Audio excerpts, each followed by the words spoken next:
Hi friends, అందరికీ good morning అండి. ఎలా ఉన్నారండి మీరందరూ బాగున్నారని అనుకుంటున్నానండి. ఈరోజు థంబ్నెయిల్ చూశారు కదా, చాలానే వెరైటీస్ చేశానండి. సండే మరి స్పెషల్గా ఉండాలి కదా వ్లాగ్. సో అందుకని అనమాట. చూసారా, కొత్తిమీర కట్ చేస్తూ నేను ఆ కాడలు తీసేసిన కాడలు చెత్త కవర్లో వేయబోయి మంచి కవర్లో వేస్తున్నాను. అలా ఉంటుంది మనతోని మరి. సరేనండి, ఇంకా వంట అయితే స్టార్ట్ చేస్తున్నానండి. ఇంకా బ్రేక్ఫాస్ట్ ఇవేవి నేను మీకు చూపించలేదు. అయితే బ్రేక్ఫాస్ట్ అయితే చేసామండి. దోశలు వేసాను, బ్రేక్ఫాస్ట్కి దోశలు తినేసాము. ఇప్పుడు ఇంకా లంచ్కి ప్రిపేర్ చేస్తున్నాను అనమాట. రైతు బజార్ నుంచి తీసుకొచ్చిన కొత్తిమీర అండి. ముందుగా కాడలు అవి కట్ చేసి ఇలా ఫ్రిడ్జ్లో పెట్టుకోకపోతే ఎంత వేడిగా ఉంటుందండి, ఎండకి పాడైపోతుంది కదా. అందుకనే వంట కంటే ముందు కూడా ఫస్ట్ దీన్ని ఫ్రిడ్జ్లో పెట్టేసుకుందామని కట్ చేస్తున్నానండి. కొంత మాత్రం తీసుకొని ఉంచుకుంటాను, ఇప్పుడు కర్రీస్కి కావాలి కదా, బయట పెట్టుకుంటాను. వాటర్లో వేస్తే ఉంటుందండి, వంట చేసే వరకు బాగానే ఉంటుంది. కొద్దిగా కట్ చేసింది వాటర్లో వేసి ఉంచుకొని మిగతాది ఫ్రిడ్జ్లో పెట్టేస్తాను అనమాట. పుదీనా కూడా రైతు బజార్ నుంచి తీసుకొచ్చిందేనండి, కానీ అస్సలు బాగాలేదండి. ఎండకి బాగా వడిలిపోయినట్టుంది. కానీ మరి నాకు ఇప్పుడైతే చాలా అవసరం ఉంది, పుదీనా కూడా కావాలి ఇప్పుడు నేను చేసే వంటకి. ఎందుకంటే మనం స్పెషల్గా బిర్యానీ చేస్తున్నాం కాబట్టి పుదీనా లేకపోతే అసలు బిర్యానీ చేసినట్టే ఉండదండి. అందుకనే ఉన్న దాంట్లోనే మంచి ఆకులన్నీ చూసుకొని ఒలుస్తున్నాను. యాక్చువల్గా నేనేంటంటే పుదీనా ఒక్కోసారి చాలా బాగా ఫ్రెష్గా దొరుకుతుందండి. అలా దొరికినప్పుడైతే నేను చక్కగా మొత్తం కాడలన్నీ ఆకులన్నీ ఒలిచేసిన తర్వాత కాడల్ని వాటర్లో పెడతాను అనమాట. 3-4 డేస్కి దానికి చక్కగా వేర్లు వస్తాయండి. అలా వేర్లు వచ్చిన తర్వాత మనము మట్టి కుండీలోనూ వేసుకుంటే చక్కగా పుదీనా ఇప్పుడు బాగా వచ్చేస్తుందండి. ఇప్పుడు వర్షాకాలం కూడా స్టార్ట్ అయ్యేలా ఉంది కాబట్టి ఇలా రైతు బజార్ నుంచి తీసుకొచ్చినప్పుడు చక్కగా ఆకులన్నీ ఒలిచేసిన కాడల్ని 2-3 రోజులు వాటర్లో పెట్టుకొని వేర్లు స్టార్ట్ అయిన తర్వాత మనం నాటుకుంటే పుదీనా తొందరగా నాటుకుపోతుందండి. అలాగే ఆకులు కూడా చాలా బాగా వస్తాయి. ఈ వర్షాలు పడే టైంలో పెట్టుకుంటే మాత్రం చాలా బాగా తొందరగా నాటుకుంటుందండి. మీరు కూడా ట్రై చేయండి, తొందరగా వచ్చేస్తుంది పుదీనా.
ముందు బిర్యానీలోకి కట్ చేస్తున్నానండి. 2 ఉల్లిపాయలును 4 పచ్చిమిరపకాయలు తీసుకున్నాను. ఇవి సరిపోతాయండి, అంతకంటే ఎక్కువ అవసరం లేదు. ఈ పచ్చిమిరపకాయలు ఎందుకో చాలా ఘాటుగా ఉన్నాయండి, అందుకే 4 తీసుకున్నాను. లేదంటే నేను ఒక అరడజన్ అన్నా వేసేదాన్ని. ఇవి చాలా ఘాటుగా ఉన్నాయని ఇంకో 2 తగ్గించేసి 4 పచ్చిమిరపకాయలు 2 ఉల్లిపాయలు తీసుకున్నానండి. తెలుసు కదా మీకు, ఉల్లిపాయలు ఇలా పొడవుగా కోసుకోవాలి బిర్యానీలోకి. ఇంకా పచ్చిమిర్చి అంటే మజ్జిగకి చీల్చేస్తే సరిపోతుందండి.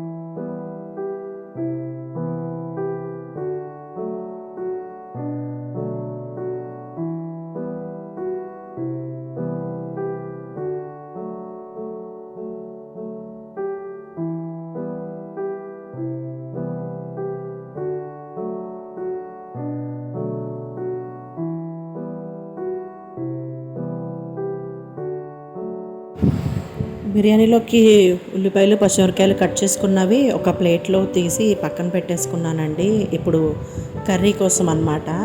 కర్రీకి ఉల్లిపాయలు తీసుకున్నాను. 3 ఉల్లిపాయలు అయితే సరిపోతాయండి. అంటే ఎక్కువ కర్రీ కాదు, కొద్దిగా కూరే, అందుకని నేను 3 ఉల్లిపాయలు తీసుకున్నాను. మిర్చి కూడా ఒక 3 మిర్చి తీసి వేస్తానండి, కట్ చేస్తాను. కూర ముక్కలు ఎప్పుడూ కూడా సన్నగా చిన్నగా కోసుకోవాలండి. బిర్యానీలాగా పొడుగ్గా కోసుకుంటే కుదరదనమాట. సో ఇవేమో చిన్నగా కట్ చేస్తానండి. ఫస్ట్ నేను ఆనియన్స్ వేటిలోకి వాడతానో అవన్నీ కట్ చేసేసుకుంటున్నానండి, ఒకదాని తర్వాత ఒకటి. ఫస్ట్ ఏమో బిర్యానీలోకి కొన్ని కట్ చేసుకున్నాను కదా, తర్వాత ఏమో కర్రీకి. అలాగనే పెరుగు చట్నీ చేసుకుంటాం కదండి, రైతా. ఆ పెరుగు చట్నీకి కూడా నేను ఉల్లిపాయ తీసుకొని కట్ చేసుకుంటాను. అన్ని కటింగ్స్ అయిపోయిన తర్వాత అప్పుడు పొయ్యి మీద 1 బై 1 స్టార్ట్ చేస్తానండి. కర్రీస్ కానీ ఫ్రైస్ కానీ ఏవైనా సరే. ఈరోజు స్పెషల్స్ అన్నీ కూడా మీకు 1 బై 1 చూపిస్తానండి. వీడియో కొంచెం లెంతీ అయినా కూడా అసలు మీరేమీ ఇబ్బంది పడక్కర్లేదు. నేను మధ్యలో మాట్లాడుతూనే ఉంటాను, మీకు ఎలాంటి బోరు కూడా కొట్టదు. అట్లానే నా వీడియోస్ చాలామంది చూస్తున్నారండి, కానీ లైక్స్ మాత్రం నాకు చాలా తక్కువ వస్తున్నాయి. నా వీడియో మీకు నచ్చినట్టయితే కనుక తప్పకుండా మీరు నాకు సపోర్ట్ చేయాలనుకుంటే నా ఛానల్ని సబ్స్క్రైబ్ చేసుకోండి. అలాగే లైక్ చేయండి, కామెంట్ చేయండి. మీకు ఎక్కడ నచ్చింది, మీకు వీడియోలో అసలు మీకు ఏ పార్ట్ నచ్చలేదు, ఏదైనా లెంతీ అవుతుందా ఏంటి అని మీకు ఎట్లా అనిపిస్తే, మీకు ఎలా తోస్తే అలాగా నా వీడియో చూసిన వాళ్ళు కామెంట్స్లో నాకు చెప్పండి. నేను ఏదైనా మార్చుకోవాలి అనుకుంటే కనుక నేను మార్చుకొని మీకు వీడియోస్ అన్నీ మంచిగా వచ్చేలాగా చూస్తానండి. నాది నార్మల్గా చాలా సింపుల్ వ్లాగ్ అండి. ఇంట్లో నేను చేసుకున్న పనులే నేను మీకు వీడియోలో చూపిస్తూ ఉంటానన్నమాట. ఏదో క్రియేటివిటీగా క్రియేట్ చేయాలి మనం ఎక్కడికన్నా బయటికి వెళ్ళినప్పుడు అంటే, నిజంగా బయటకు వెళ్తే కనుక ఖచ్చితంగా బయట కూడా నేను వీడియో తీయడానికి ట్రై చేస్తాను. అప్పటి వరకు మాత్రం నేను ఇంట్లో చేసుకునే నా రెగ్యులర్ వర్క్స్ ఏవైతే ఉంటాయో అవన్నీ కూడా నేను చూపిస్తున్నానండి. అంటే ఇలాగ ఎవరికన్నా యూజ్ అవుతే వాళ్ళు కూడా ఈ వంటలు ఈ రకంగా చేసుకోవచ్చు కదండి. చాలామంది పిల్లలు చూడండి, పేరెంట్స్కి దూరంగా జాబ్స్ చేస్తూ ఉంటారు. హైదరాబాదు సిటీస్లో ఉండేవాళ్ళు, హైదరాబాద్లో కొంతమంది, బెంగళూరులో చేసేవాళ్ళు, పూణేలో చేసేవాళ్ళు, అలాగే యూఎస్లో చేసేవాళ్ళు కూడా ఉంటారు. మ్యారేజ్ అయితే వాళ్ళు ఎలాగోలా చేసుకుంటారండి. అలా మ్యారీడ్ కాని వాళ్ళు ఉంటే, ఎవరైనా బ్యాచులర్స్ ఉండొచ్చు, వాళ్ళకి తెలియకపోయి ఉండొచ్చు. అసలు బిర్యానీ ఏంటండి, ఉప్మా చేయడం కూడా తెలియని వాళ్ళు ఉంటారు చాలామంది. అలాంటి వాళ్ళు ఇవన్నీ చూసి నేర్చుకుంటారని నేను జనరల్గా ఇంట్లో చేసుకునేవే అయినా కూడా నేను వీడియోలో షూట్ చేసి పెడుతున్నానండి. సో అందుకనే మీరు నా ఛానల్ సపోర్ట్ చేస్తారని నేను ఆశిస్తున్నాను. ఇప్పుడు నేను కర్రీకి కూడా నేను ఉల్లిపాయలు కోసేసుకున్నాను కదండి, ప్లేట్లోకి తీసుకొని పక్కన పెట్టుకున్నాను. ఇక్కడ పెట్టలేదు, పక్కన గట్టు ఉంటుంది మాకు, వేరే గట్టు, దాని మీద పెట్టుకున్నాను. అన్నీ ఇక్కడ పెట్టుకోవడానికి నాకు ప్లేసు సరిపోలేదు కదండి, అందుకని. ఇప్పుడు ఇది రైతాలోకి అనమాట, పెరుగు చట్నీలోకి ఆనియన్స్ కట్ చేస్తున్నానండి. నాకు ఆనియన్స్ మీద ఒక్కొక్కసారి అదేదో బ్లాక్ కలర్లో పౌడర్ లాగా ఉంటుంది చూసారా, నాకు అదంటే చాలా చిరాకండి.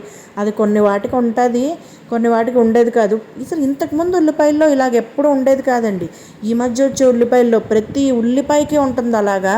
నేను బాగా అసలు ఆ పొర ఉల్లిపాయ పొట్టు కాకుండా ఉల్లిపాయ మీద కూడా ఏదన్నా బ్లాక్గా ఉంటే కనుక ఆ పాయ తీసి పడేస్తానండి. నాకు అంత చిరాగ్గా ఉంటుంది. 1-10 సార్లు శుభ్రంగా కడిగిన తర్వాతే, అది కూడా చాకు కడుగుతాను, పీట కూడా కడుగుతాను. మీరు ఇప్పుడు నా వీడియోలో అబ్జర్వ్ చేసే ఉంటారు. ఫస్ట్ బిర్యానీకి కట్ చేసిన ఉల్లిపాయలు కట్ చేసిన తర్వాత మళ్ళీ పీట చాకు 2 కడిగి, ఉల్లిపాయలు కడిగి, ఆ తర్వాత కర్రీకి కట్ చేసుకున్నా. మళ్ళీ అది కట్ చేసుకున్న తర్వాత మళ్ళీ రైతాలో కట్ చేయడానికి మళ్ళీ పీట కడుగుతాను, చాకు కడుగుతాను, ఉల్లిపాయ కూడా శుభ్రంగా కడుగుతాను. ఉల్లిపాయ కట్ చేసుకున్నాను. ఉల్లిపాయలో రైతాలోకండి ఉల్లిపాయతో పాటు పచ్చిమిర్చి కూడా వేసుకోవచ్చు, చాలామంది ఇష్టపడతారు. కానీ ఆల్రెడీ బిర్యానీ స్పైసీగా ఉందనుకోండి, మళ్ళీ మనం రైతాలో కూడా పచ్చిమిర్చి వేస్తే అది చాలా ఘాట్ అయిపోతుందండి. తినలేని వాళ్ళకి చాలా ఇబ్బంది, పిల్లలు కానీ పెద్దవాళ్ళు కానీ తినడానికి కొంచెం ఇబ్బంది పడతారు. అంటే నేనేదో పెద్ద కారం తినేస్తానని కాదండి, నేను కూడా ఇబ్బంది పడతాను. సో తినలేం కాబట్టి నేను పచ్చిమిర్చిని రైతాలోకి అవాయిడ్ చేసేసాను. ఓన్లీ నేను ఉల్లిపాయ మాత్రం తీసుకున్నాను. దాంతోపాటు కొద్దిగా కొత్తిమీర కట్ చేసేసానండి. అక్కడక్కడ కొత్తిమీర కనిపిస్తూ ఉంటే, ఆ వైట్ కలర్ రైతాలో గ్రీన్ కలర్ కొత్తిమీర కనిపిస్తూ ఉంటే చూడడానికి చాలా బాగుంటుంది. ఫ్రెష్ కాబట్టి, కొత్తిమీర ఫ్రెష్ది కాబట్టి తినేటప్పుడు కూడా మంచి స్మెల్ వస్తూ ఉంటుందండి. అది ఆస్వాదిస్తూ తినొచ్చు అనమాట. ఇప్పుడు పీట తీసి పక్కన పెట్టేశాను కదా, బిర్యానీలోకి మసాలా కావాలి కదండి. అవి కొద్దిగా వాటర్ వేసి ముందే నానబెట్టుకోవాలి కదా ఒక అరగంట ముందు. సో మసాలాలు అవి తీసుకుంటున్నాను అనమాట. ఏమేమి వేస్తున్నాను అనుకుంటున్నారా? మరాఠీ మొగ్గ అండి, దాల్చిన చెక్క, ఇలాచి, తర్వాత మరాఠీ మొగ్గ చెప్పేశాను, మిరియాలు కొద్దిగా వేస్తానండి, అనాస్ పువ్వు, తర్వాత జాపత్రి, లవంగాలు, తర్వాత బిర్యానీ ఆకు, ఇవి మాత్రమే వేస్తానండి. ఇంకా చాలామంది వేసేవాళ్ళు ఎక్కువ వేసుకుని కూడా చేసుకోవచ్చు, కానీ నేను ఎక్కువగా అన్ని మసాలాలు కూడా వేయనండి. కొంచెం లైట్గా మన రెగ్యులర్గా వాడుకునేవే, అందరి ఇంట్లో ఉండేవే నేను మీకు చూపిస్తున్నాను. ఇవన్నీ వేసేసిన తర్వాత అండి మనము వాటర్ వేసేసుకొని పక్కన పెడితే ఇది చక్కగా నానతాయి అన్నమాట. నానిన తర్వాత వీటిని అందులో ఫ్లేవర్స్ అన్నీ బాగా ఉంటాయండి. వాటిని ఫ్రై చేస్తే మంచి స్మెల్ వచ్చేస్తుందండి. అసలు ఫస్ట్ అవి ఆయిల్లో పడగానే మనకి బిర్యానీ వండుతున్నారా అని చుట్టుపక్కల వాళ్ళకు కూడా తెలిసేలాగా మంచి ఫ్లేవర్స్ వస్తాయి. ఆ వాటర్ కూడా నేను పడేయనండి, అవి నానబెట్టిన వాటరు. ఆ వాటర్ కూడా నేను బిర్యానీ వాటర్, మనం బిర్యానీకి రైస్కి వాటర్ వేస్తాం కదండి, ఆ వాటర్తో పాటు కలిపేసి అందులో నేను పోసేస్తాను అనమాట. ఇప్పుడు ఇంకోండి బిర్యానీ ఆకు తీస్తున్నాను. ఈ బిర్యానీ ఆకు కూడా వేశాక చక్కగా వాటర్ వేసుకొని పక్కన పెట్టుకుంటే అవి నానిపోతాయి అన్నమాట.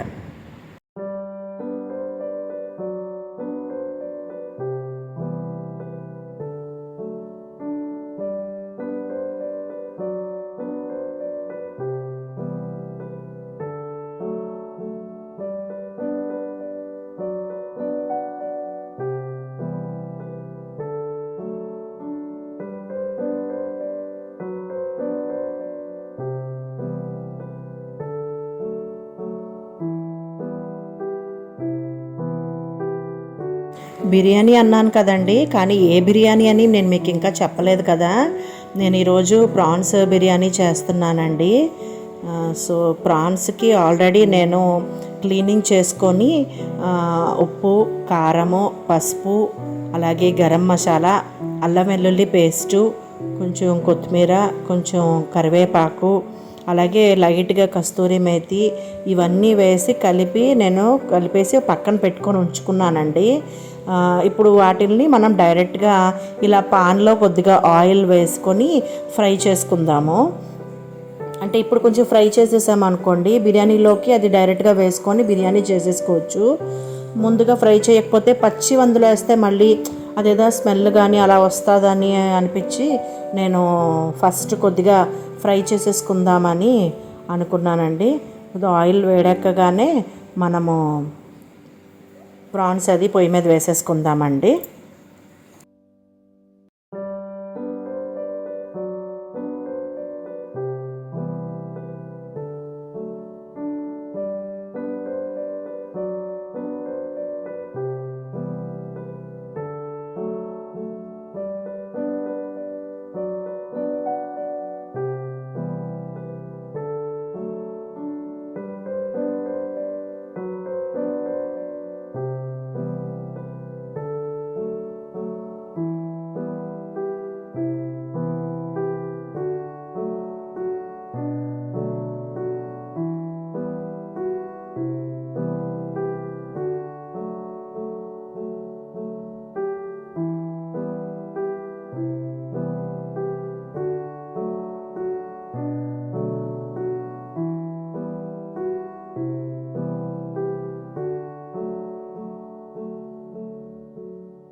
ప్రాన్స్ అన్నీ వేసేసానండి, చూసారా.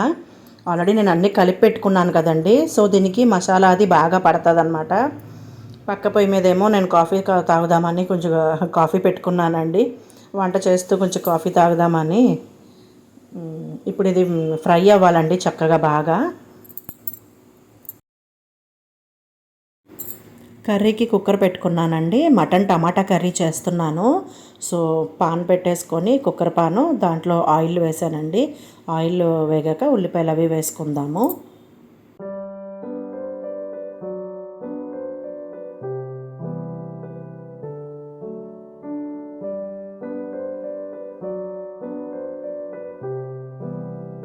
ఆయిల్ కాగాక ఇప్పుడు ఉల్లిపాయలు పచ్చిమిర్చి వేసేసుకుంటున్నానండి. ఉల్లిపాయలు పచ్చిమిర్చి మాత్రం బాగా వేగాలి. వేగాక అసలు ఈ కర్రీ ఏంటనేది కూడా నేను మీకు చూపిస్తాను, ఏం కర్రీ చేస్తున్నానని. బిర్యానీ అయితే ప్రాన్ బిర్యానీ అని చెప్పాను కదండి, కర్రీ కూడా మటన్ కర్రీ అని చెప్పాను కదా. సో ప్రాసెస్ అనేది ఎలాగా నేను మీకు చెప్తాను. ఫస్ట్ అయితే ఆనియన్స్ను పచ్చిమిర్చి వేసుకొని అవి బాగా ఫ్రై చేసుకోవాలన్నమాట. పక్కన టమాటాలు కూడా కట్ చేసేస్తున్నానండి, ఎందుకంటే ఆనియన్స్ వేగగానే టమాటాలు రెడీగా ఉండాలి కదా. అందుకని చూసారా హైలో కూడా పెట్టేశాను, కొంచెం ఫాస్ట్గా అవ్వాలని చెప్పి కర్రీ. టమాటాలు కూడా పొడవుగా మధ్యలోకి కట్ చేసి తర్వాత పొడవుగా కట్ చేసుకుంటున్నానండి. టమాటాలు మగ్గిపోతాయి కదా, పర్లేదు అవి అని చెప్పేసి మరీ చిన్న ముక్కలు అయితే కొయ్యట్లేదండి, ఇలా పొడవుగా చీలుస్తున్నాను. ఇవి సరిపోతాయి, కుక్కరే కాబట్టి మెత్తగా అయిపోతాయి, మ్యాష్ అయిపోతాయి, మనకు కనబడవు. సో అందుకని టమాటాలు ఇలా పొడవుగా కట్ చేసుకుంటున్నాను అనమాట.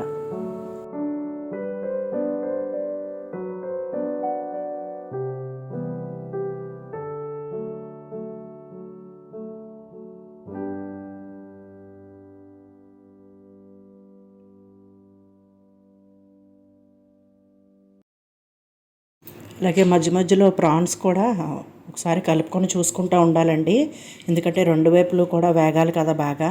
అందుకని ముక్కలన్నీ అటు ఇటు తిప్పుతూ ఉంటే చక్కగా రెండు వైపులు కూడా కాలుతుంది. ఇంకో నేను కొంచెం కాఫీ తాగుతున్నాను అనమాట, పక్కకి వెళ్ళాను కదా, కాఫీ తాగుతున్నాను. ఉల్లిపాయలు అయితే ఇంకా మగ్గుతున్నాయండి, ఇంకా అవ్వలేదు, మగ్గుతున్నాయి చూసారా. అదిగోండి ప్రాన్స్ అయితే అవుతున్నాయి. టమాటాలే కట్ చేసుకున్నాను కానీ ఇంకా అవుతున్నాయి స్లోగా. ఇది ఫ్రై కని పక్కన పెట్టానండి, అవన్నీ రెండు కూడా ఫ్రైకి అనమాట.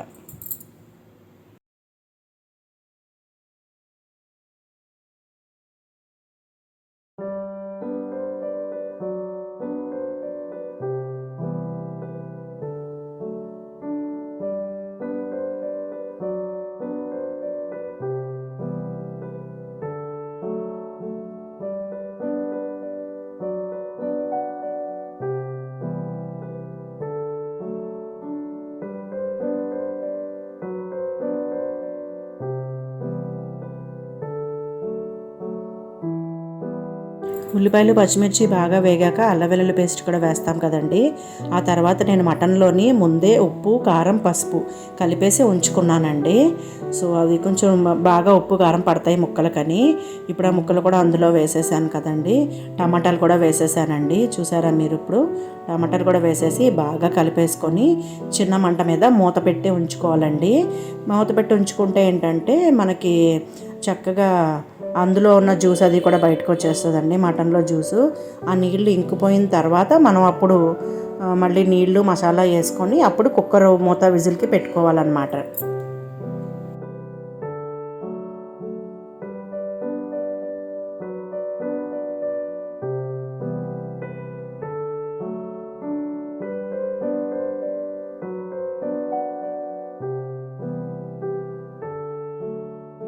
ప్రాన్స్ ఫ్రై అయిపోయిందండి, చూసారా ఎంత బాగున్నాయో.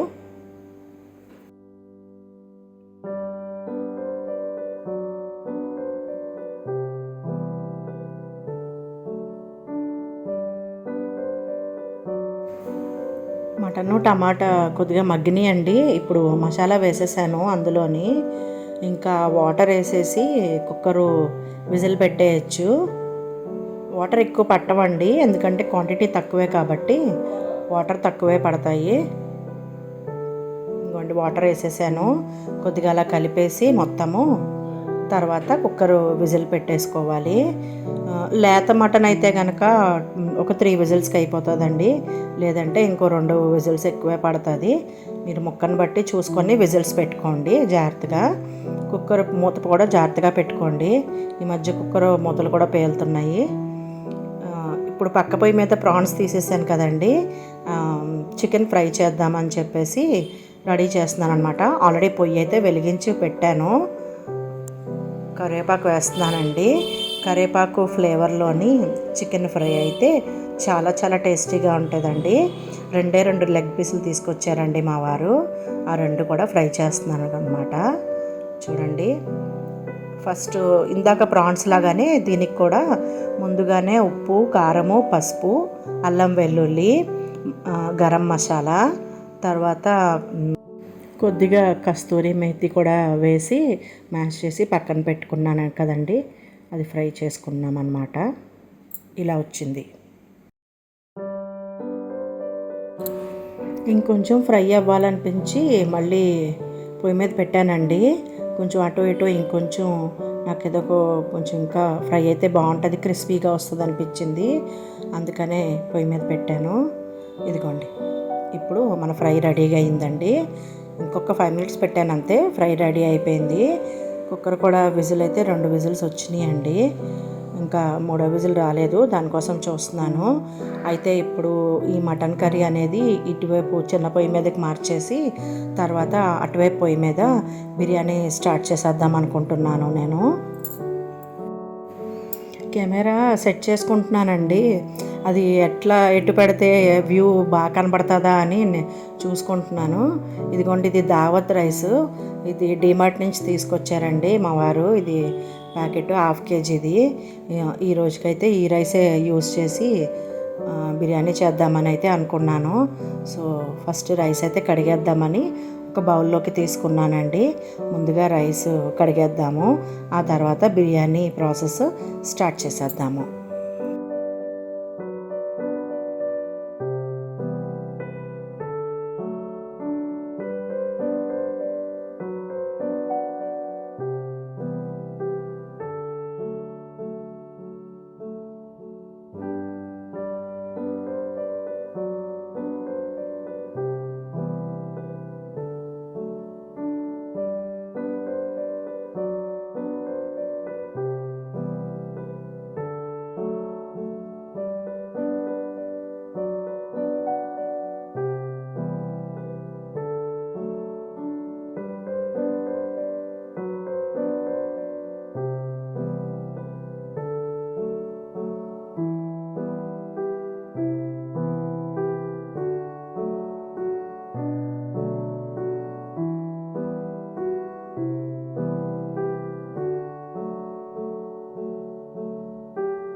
బిర్యానీకి బౌల్ పెట్టేసుకున్నాను కదండి. నూనె వేసి నూనె కాగాక ఇందాక మసాలా దినుసులు నీళ్ళల్లో పెట్టి నానబెట్టుకున్నాం కదండి. నీళ్లు కాకుండా ఆ మసాలా దినుసులు మాత్రమే ఫస్ట్ వేసి అదిగోండి కొద్దిగా అలాగా ఫ్రై చేసుకోవాలి. లైట్గా ఫ్రై అయితే చాలండి. తర్వాత వెంటనే ఆనియన్స్ వేసేసుకుందాము. అవి ఎక్కువసేపు ఉంటే కనుక మాడతాయండి. ఆ మాడి వాసన బిర్యానీ అంతా పట్టేస్తుంది. సో అందుకని ఎక్కువసేపు వేయించకూడదండి. తర్వాత ఒక 2 మినిట్స్ వెంటనే అందులోని ఆనియన్స్ వేసేసుకుందాము. ఈ ఆనియన్స్ మాత్రం చక్కగా బాగా ఫ్రై అవ్వాలండి. బాగా ఫ్రై అయితేనే ఆనియన్స్ బాగుంటుంది అన్నమాట బిర్యానీలోకి. అందుకే సాల్ట్ వేస్తున్నాను. సాల్ట్ వేస్తే ఏంటంటే కొంచెం ఆనియన్స్ తొందరగా మగ్గిపోతాయి కదండి చేసుకోవడానికి. అందుకని సాల్ట్ వేసేసాను అనమాట. బాగా కలిపేసి మూత పెట్టేసుకుందాము. మూత పెట్టుకుంటే ఉల్లిపాయలు తొందరగా మగ్గుతాయండి.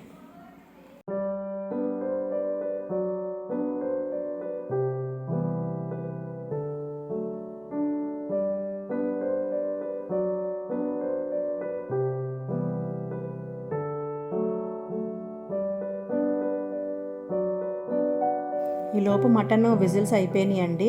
అందుకే మూత తీసి ఒకసారి కలిపేసి చూస్తున్నాను.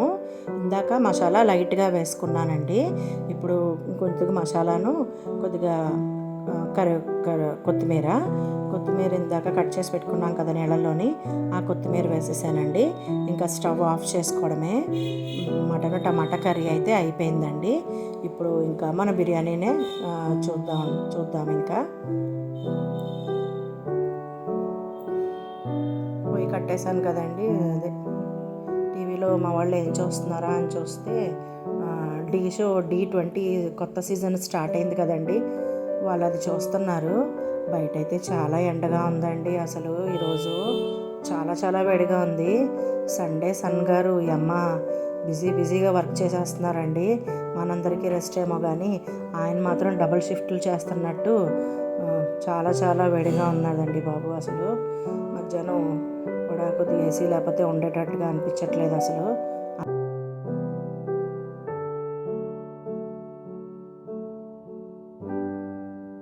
ఉల్లిపాయలు వేగిపోయినాయి కదండి, అందుకని అల్లం వెల్లుల్లి పేస్ట్ వేసుకున్నాను. ఇప్పుడు ఈ ఉల్లిపాయలకి అల్లం వెల్లుల్లి పేస్ట్ బాగా పట్టేలాగా కలబెట్టేసుకుందామండి.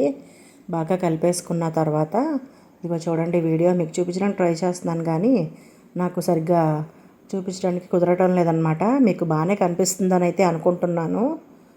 ఇదిగోండి, అల్లం వెల్లుల్లి పేస్ట్ పచ్చివాసన పోయేలాగా కొద్దిగా ఫ్రై చేసేసుకుందాము.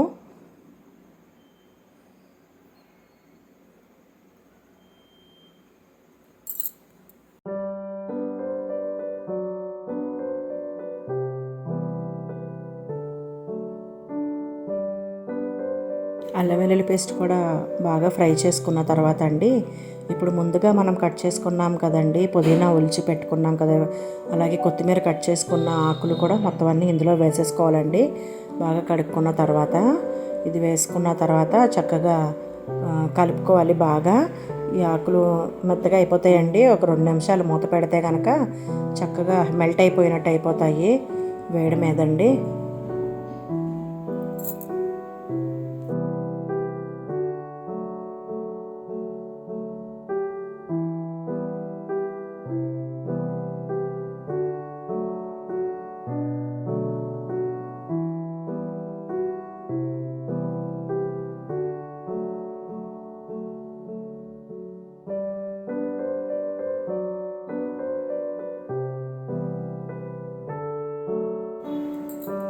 మెత్తగా అయిపోయినాయండి.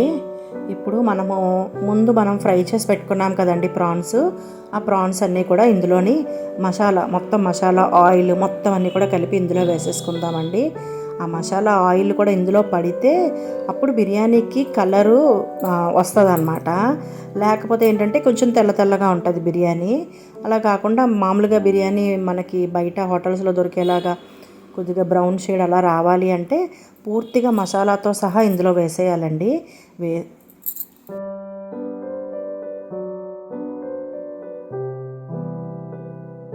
ప్రాన్స్ కూడా వేసుకున్న తర్వాత ఒక 2 నిమిషాలు మూత పెట్టుకున్నాం కదండి. ఈ ఫ్లేవర్ అది పుదీనా ఫ్లేవర్ ఇవన్నీ కూడా బాగా పట్టినవి, మంచి స్మెల్ వస్తుంది. ఇప్పుడు ఇందులో మనము ముందుగా కడిగి పెట్టుకున్నాం కదండి దావత్ బిర్యానీ రైస్, ఆ రైస్ ఇందులో వేసేసుకుందామండి. ఈ రైస్ వేసుకొని ఒక 1 మినిట్ అండి కొద్దిగా మసాలా అది కూడా మొత్తం కూడా పైనుంచి కిందకు ఒకసారి తిప్పేసి కలిపి పెట్టుకోవాలి. తర్వాత ఈ రైస్కి తగ్గ క్వాంటిటీ వాటర్ వేసుకోవాలండి. బిర్యానీకి ఎప్పుడైనా సరే ఒకటే కొలతండి. బిర్యానీ రైస్ అయితే కనుక ఒక గ్లాసు బియ్యానికి గ్లాసున్నర వాటర్ పడుతుందండి. మనం వేసుకున్న ఒక ప్యాకెట్ 2 గ్లాసులు బియ్యంతో సమానం అండి అవి. సో 2 గ్లాసులు బియ్యం కాబట్టి 3 గ్లాసులు వాటర్ అనేది ఇందులో మనం యాడ్ చేసుకోవాలండి. వాటర్ ఎక్కువైతే బాగా ముద్దయిపోతుందండి, చూసుకోండి. అలాగే వాటర్ తగ్గితే కనుక సరిగ్గా ఉడకదండి, అన్నం మెతుకులుగా ఉంటుంది. అది మనకి డైజెషన్ కూడా చాలా ఇబ్బంది పడతాము. అసలే స్పైసీ ఫుడ్ కదండి. సో దీనివలన డైజెషన్ కూడా అవ్వకపోతే కనుక చాలా ఇబ్బంది పడాలి. ఇందాక ప్రాన్స్ ఉన్న గిన్నె ఉంది కదండి, ఆ గిన్నెలోకి నేను వాటర్ని కొలిసి ఫస్ట్ గ్లాసులతో ఆ గిన్నెలో వేసుకున్నాను అనమాట. ఆ గిన్నెలో నుంచి ఇందులోకి వేస్తున్నాను. ఇదేమో ఇందాక మన మసాలా నానబెట్టుకున్న వాటర్ అండి, అది కూడా ఇందులో వేసేసుకుంటున్నాను. అంతేనండి, ఇంకా బిర్యానీకి మనకు కావాల్సినవి అన్నీ వేసేసుకున్నాము. వాటరే లాస్ట్ది అనమాట ఇంకా ఇంగ్రీడియంట్. ఇంకా ఇది కూడా వేసేసామంటే మనం ఇంకా మూత పెట్టేసి ఉంచేయడమేనండి. మధ్య మధ్యలో 10 మినిట్స్కి ఒకసారి వచ్చి చూసుకుంటూ ఉండాలి, అది ఉడుకుతుందో లేదో, ఎలా ఉన్నది ఏంటి అనేది ఒకసారి కలిపేసుకోవాలి. మధ్యలో కూడా కలుపుకోవాలండి, ఎందుకంటే అది రైస్గా ఉన్నప్పుడే మనం కలపగలమండి. అది ఉడికొచ్చినాక కలిపితే మనం అంటే ఆ టైంలో కలిపితే అన్నము ముక్కలైపోతుందండి. అందుకని అది కొంచెం రైస్గా ఉన్నప్పుడే మనం 2-3 సార్లు కలుపుకోవాలనుకున్నప్పుడు కలుపుకొని మధ్య మధ్యలో చూసుకుంటూ ఉండాలన్నమాట. ఇది ఇప్పుడు నేను పక్క పొయ్యి మీద ఇందాక చికెను లెగ్ పీసెస్ ఫ్రై చేశాను కదండి. ఇప్పుడు చికెన్ వచ్చేసి లివర్ కూడా తీసుకొచ్చారు మా వారు. సో చికెన్ లివర్ ఫ్రై చేద్దామని పాను, సేమ్ అదే చికెన్ ఫ్రై చేసుకున్న పానేనండి, దాంట్లో కొద్దిగా ఆయిల్ వేసుకొని పెట్టుకున్నాను అనమాట. ఇదిగోండి చికెను, ఇది లివర్ పీసెస్ చిన్న చిన్నగా కట్ చేసుకున్నాను. మొత్తం మసాలా అది కూడా మొత్తం ముందే కలిపేసుకున్నానండి. ఇందులో ఏం ఎక్స్ట్రా కలపలేదండి, సేమ్ అదే మసాలా అండి. ఉప్పు, కారము, పసుపు, అల్లం వెల్లుల్లి, గరం మసాలా, తర్వాత కొత్తిమీర, కరివేపాకు, తర్వాత వచ్చేసి కొద్దిగా కస్తూరి మేతి అండి, అంతేనండి. ఇవన్నీ దీన్ని షాలో ఫ్రై అంటారండి. డీప్ ఫ్రై కాకుండా లైట్గా ఆయిల్ వేసుకొని ఇలాగ అన్నీ ఒకటేసారి వేసేసుకొని చక్కగా మధ్య మధ్యలో ఒకసారి వచ్చి కదుపుతూ ఉంటానండి, ఈ ఫ్రై కూడా అయిపోతుందండి. బిర్యానీతో పాటు ఇది కూడా పొయ్యి మీదకి ఎక్కించేసాను అనమాట.